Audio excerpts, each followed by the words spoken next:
Hey there guys, welcome back to another video.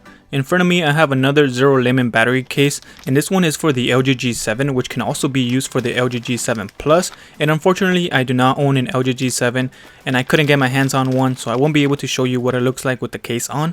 So this would just be an unboxing of the battery case. So you get the usual cards with the warranty information and more info on the case. So you get a pretty simple packaging. Inside the battery case, there's some info on how to put the phone into the case and how not to do it with pictures. And right below that, there's more information about the battery.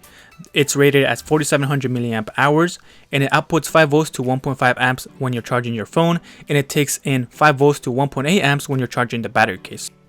So by those numbers, it doesn't seem to have any type of fast charging, but that's okay because this will just be constantly charging your phone while you have it on and you take it out with you.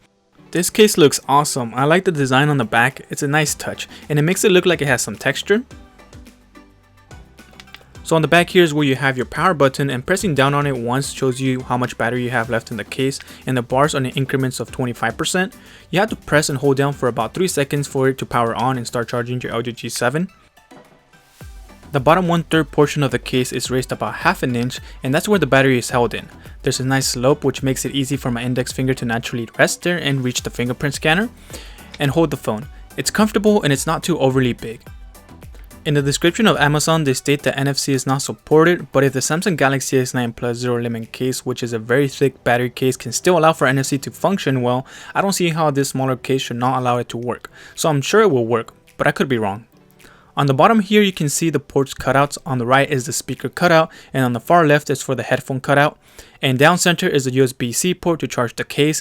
So from the look of this case, it looked like the OnePlus 6 could fit into this LG G7 ThinQ case.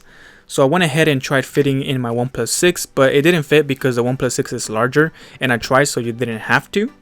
So I'm liking this case the most out of the other 2 cases they sent me because it's the most slim out of the 3.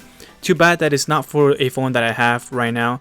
And right now they don't have any for the OnePlus 6, but they do have some for the OnePlus 5 and the OnePlus 3 and much more. I will leave the link below in the description so you can go ahead and check them out for your phone or for the LG G7 ThinQ.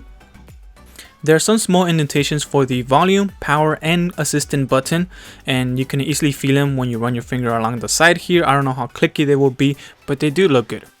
Alright, so that concludes today's unboxing. Leave a like if you found the video helpful, subscribe for more videos, and I will talk to you on the next one.